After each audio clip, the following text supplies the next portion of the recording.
Hey guys, how's it going and welcome to my channel. My name is Joss and this is my first ever photography video. I want to show you guys how I edit my portraits and just generally hopefully I can teach you something that you didn't know already.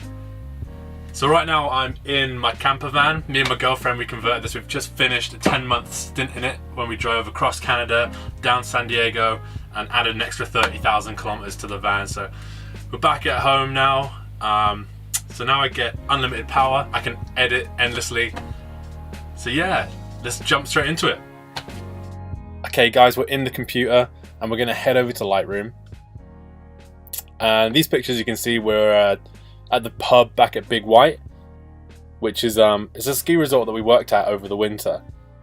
So we just went drinking, and I took the camera with me as well. So we're just snapping shots across the tables. And this is Jimbo, one of our good friends. We used to work with him in the kitchen. And yeah, so we're just having some drinks casually. And then I snapped this shot of him from across the pool table, which I thought was just awesome. And this is the image that we're going to work with today. So my basic workflow, how I'm going to start this off is I always just start with basic. So we're going to go into here. What I'm going to do first, I'm not actually going to touch the exposure, the contrast, the temperature, or the tint just yet. I usually leave those till a little bit later. We're going to head straight down to the highlights, and he's got a bit of highlight on his head, on his face, so we're going to bring this down just a little bit just to control those highlights. Then we're going to bring these shadows up just to show a bit of detail in the background here, and I'm going to place it around here. The whites, we're going to bring those down as well, and I'm going to place them around -68 here, and then the blacks finally will bring up to, let's see, probably around here, not too much, just creating kind of a flat contrast here. So already, if we look back at the original image, so you do this by hitting the backspace key, which is above, it's just above the enter or return key. And you can already see that we brought out a lot of detail in the background there. And also just made his face and skin tones just generally look a bit better. So what we're going to do now, head down to the presence area. I'm just going to bring that clarity up just a little bit, just to bring out some detail. If I put this all the way, you can see what it's doing here. It's kind of a cool effect, but you know, too much just looks really weird and fake to me. So I'm gonna bring it up to about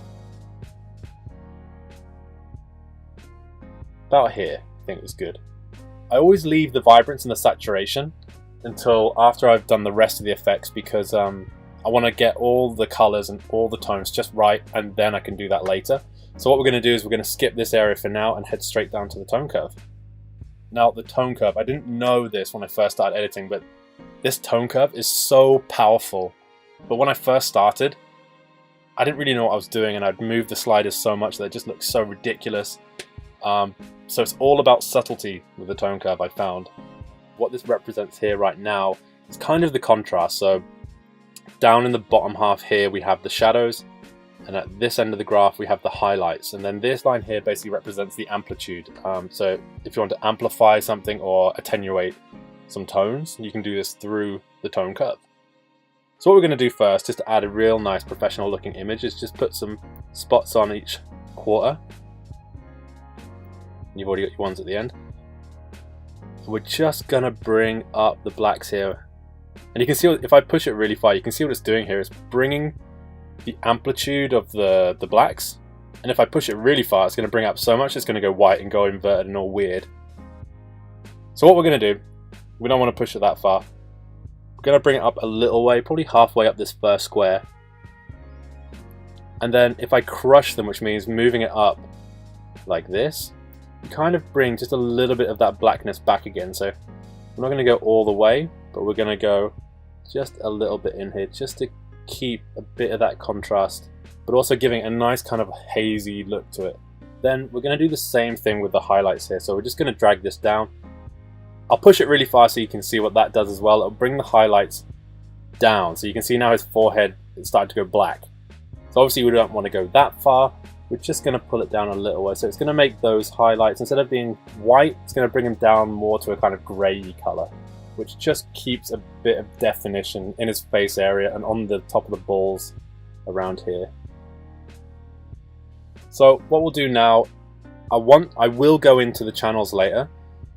So RGB is kind of controlling everything right now, but what we can do is actually split that up into red, green and blue and control these individually, but we'll come back to that in just a second after we've color corrected most of this image. So we're going to head straight down to the HSL here, which stands for Hue, Saturation and Luminance. And I like to have all of them shown so I can see exactly what's going on here. So what this is going to do, I can pinpoint certain colors, and with the hue I can change the color of just specific colors. So if I, for instance, if I take the orange here and slide it to the left, it's going to make all those oranges more red, and slide it to the right, it's going to make all the oranges more yellow. Just double click to get it back to the middle there. So what we want to do, what I think will look nice, especially with this red tabletop here, we want to push the reds here more toward the orange. So you can see if I push it all the way, it's going to go bright orange, which is also makes his face go a little bit strange as well, and his lips. So we're not going to push it all the way, we're just going to bring it back a little bit here, roughly around here. Now, something that's really popular on Instagram at the moment, and just generally looks really good to the eye, is this orange and teal. So his shirt isn't teal at the moment, but it's the right color for me to change. It's blue. So if we head down to the blue tab and we slide this to the left, it's going to bring out the teals. I'll push it all the way so you can see.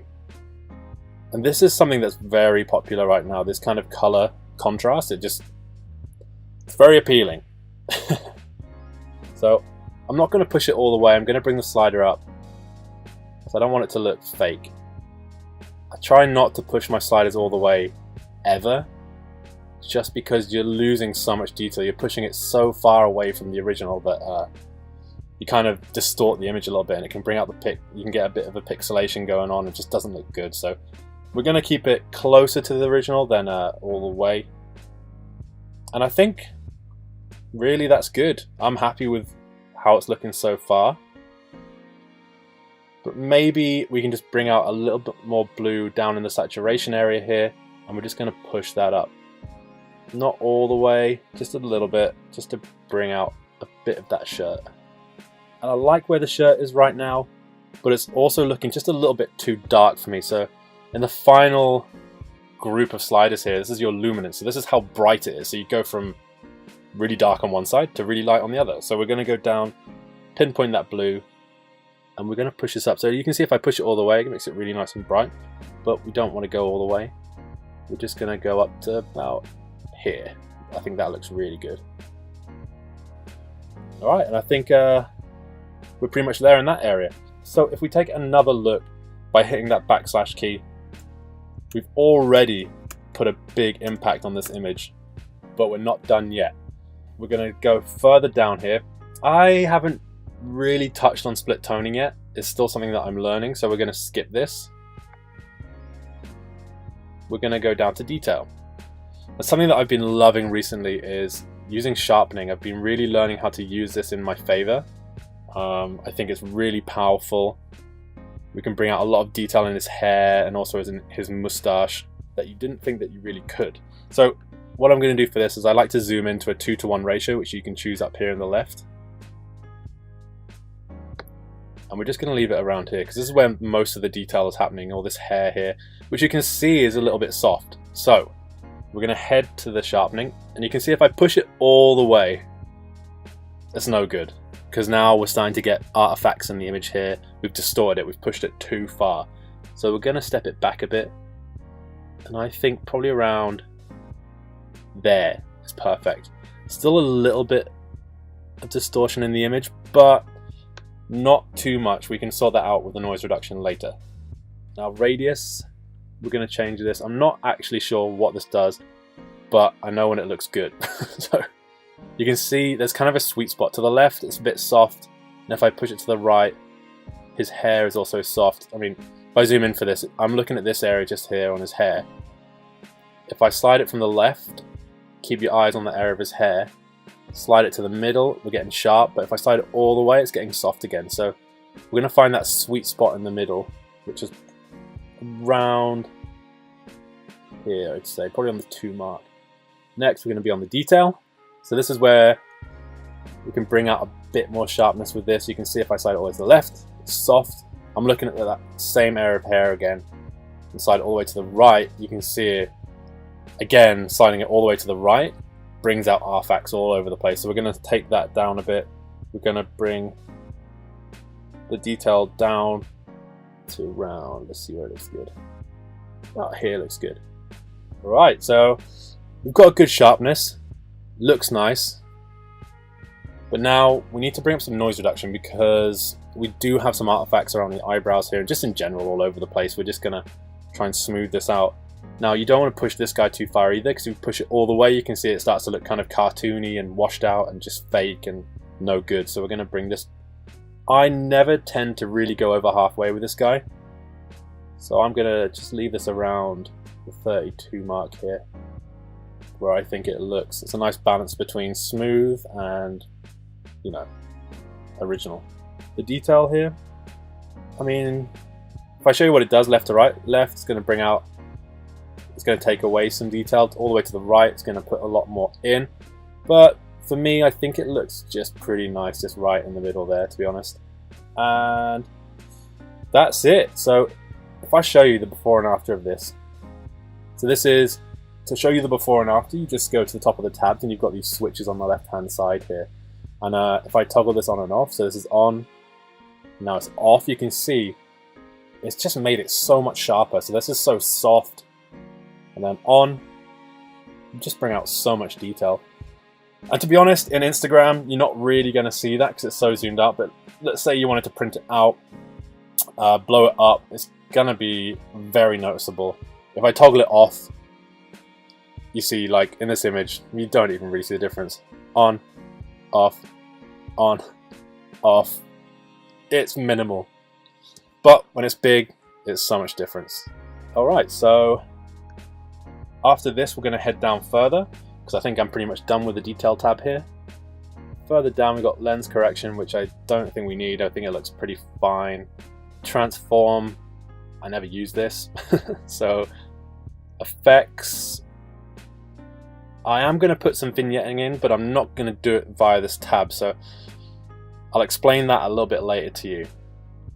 We're going to close that up, leave that on 0 for now.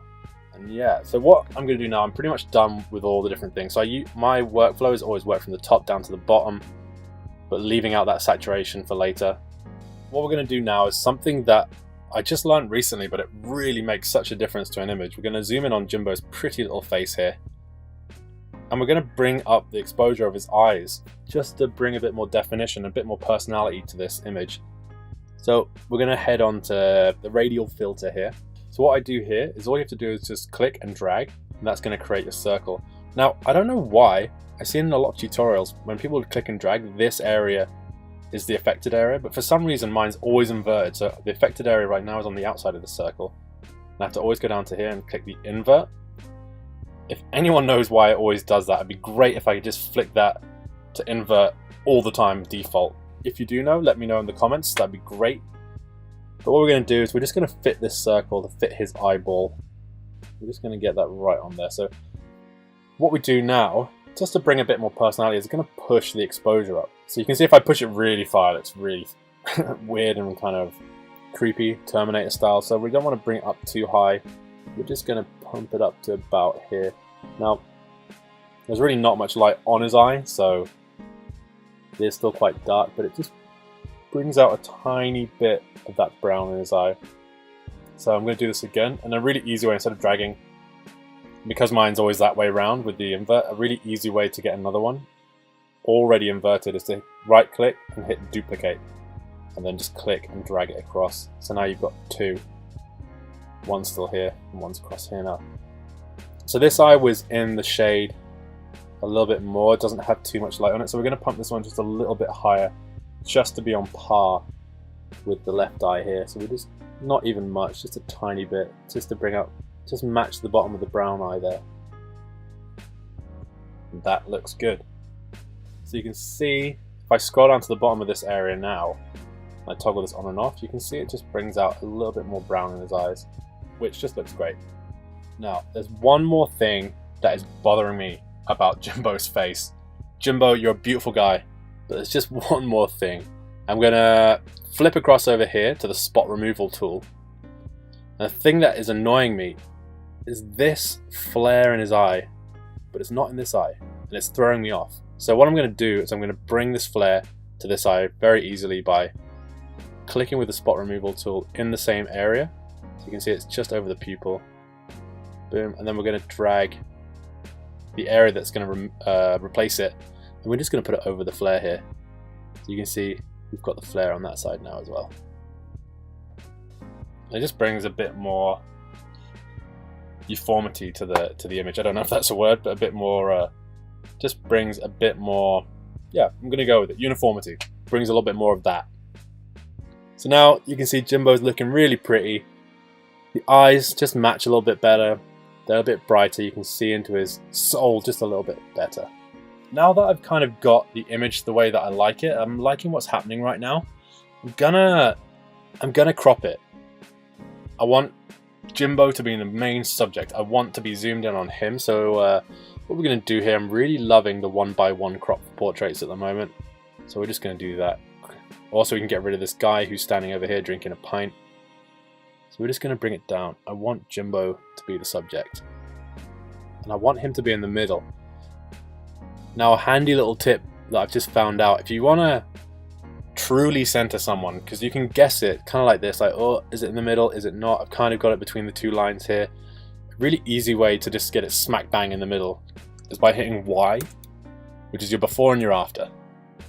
Now, what this also does is it places a really handy center line down the image. So you can see I'm just a little bit off his nose. So what I'm going to do, hit Y, back to crop, move him a little bit to the right, hit Y, nearly there.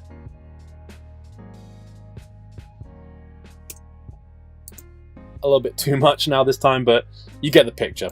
We can center him up real nice just there. Got the crop the way that I want it. You know, I thought about cropping up here, but it's just nice to have these out of focus, a bit of depth of field.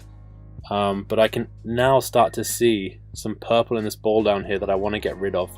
So what we're going to do, head back to our HSL. Ooh, HSL. We're going to head down to the purple. We're going to do it in the saturation, just bring down, because it just looks really, really oversaturated right now. Let's bring this down a bit. You can see. And you can see it's not actually the purple, so it's actually changing the color of the ball but not the edge. So we're going to put this back to 0 by double clicking, and it must be the magenta then. So let's bring this guy down. And you can see, there we go, we're starting to get rid of that yuckiness. Just going to bring it up and down. Just make sure we're not taking any color out of anywhere else in the picture here. So we're good just to bring that right down until we get rid of that yuckiness. So you can see it's just a little bit better around the curves. So now I'm really happy with the crop. I'm really happy with the way this image is starting to look. So what we're going to do now, like I told you earlier, we're going to go back to the saturation. We're going to head back to the top to basic. I just feel like it's a little bit oversaturated. And this is something that took me a while to learn. When I was first editing pictures, I kept pushing the saturation. I was like, yeah, in your face, look at my picture. But it just looks too crazy. You lose definition, you lose kind of detail.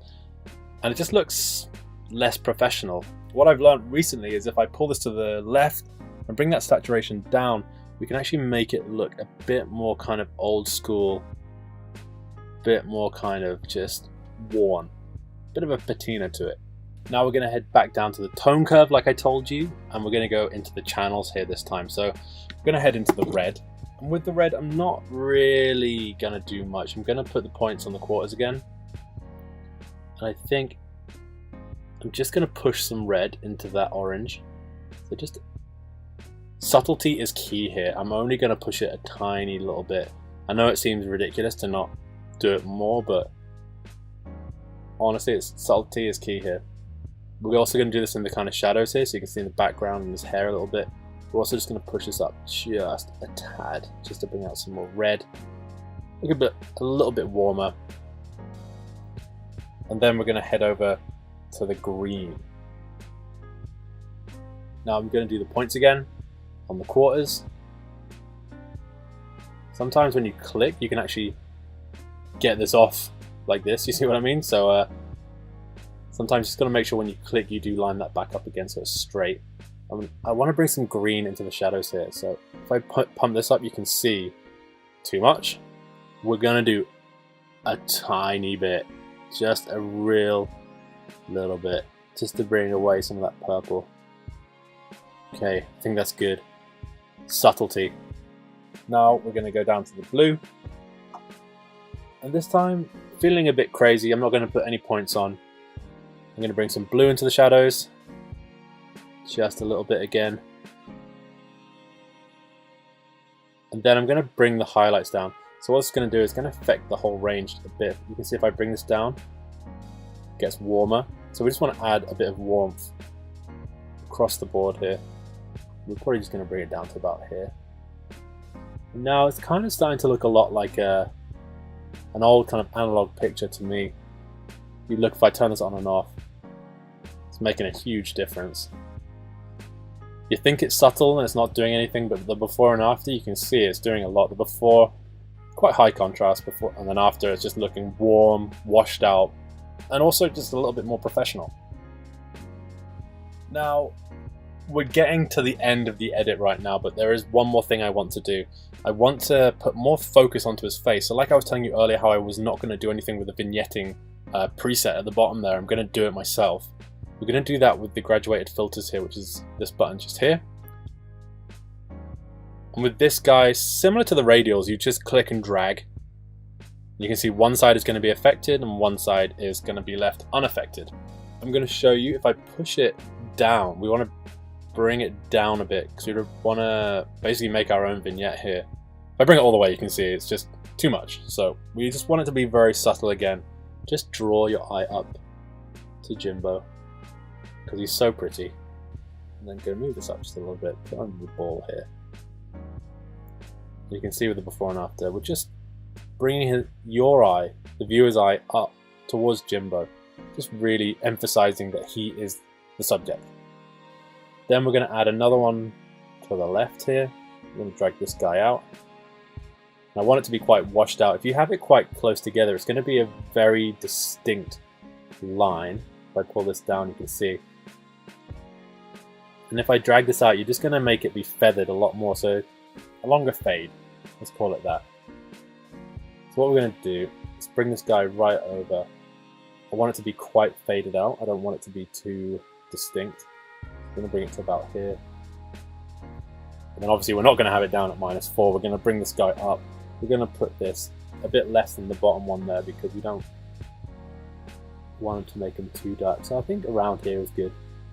Just a little bit. And then what we're going to do, one final one. We're going to put one on this side as well. We're going to try and match the curvature of him a little bit here. Just really pull this out. And then again, we're just going to bring this down, probably to the same as the right hand side here. Just leave it at -23, looks good. And what that does, me doing it in 3 like this, instead of using the preset slider at the bottom there, I don't have any vignette across the top here, because I don't want it.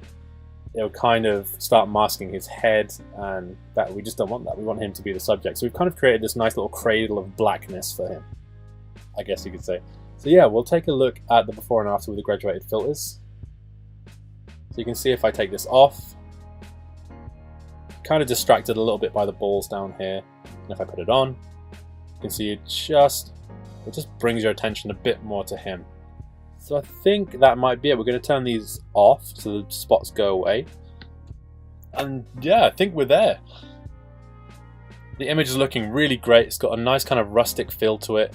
In my opinion, the things that really bring out its quality is with the tone curve, bringing up the blacks there just to fade them out a little bit in the background. And then also bringing the saturation down. I think bringing the saturation down is really important. It just makes it look a little bit more professional. If we look at the before and the after now, you can see there's a huge difference. The before looks like it could have been taken with someone's phone, you know, like just very saturated, high contrast, not much detail. And then what I've done is I've just flattened the image a bit and just brought out some really nice colors and just made Jimbo even more beautiful than he already is. So if I hit Y, you can see the before and the after, like the thumbnail in this video.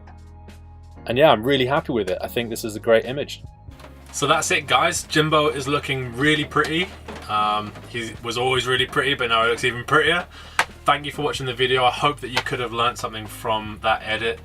And also, if there's something that you would have done differently, what would you have done? Let me know in the comments below. I'd love to hear some feedback on the image, and also learn something myself. If you want to get full details of that edit, step-by-step process, I'm going to upload this to the website, so that's in the link below in the bio, and you can head over to my website and there'll be a breakdown with images and text instead of a video, because sometimes videos move a little bit too fast. So yeah, head over to www.justpretty.com and you can check that out. Otherwise, thanks again for watching the video, guys. If you did like it, I know it is only my first video, I'm going to start doing a lot more. I've got a lot of edits to show you guys. Do hit that subscribe button, leave a comment and thumbs up. Thanks, guys.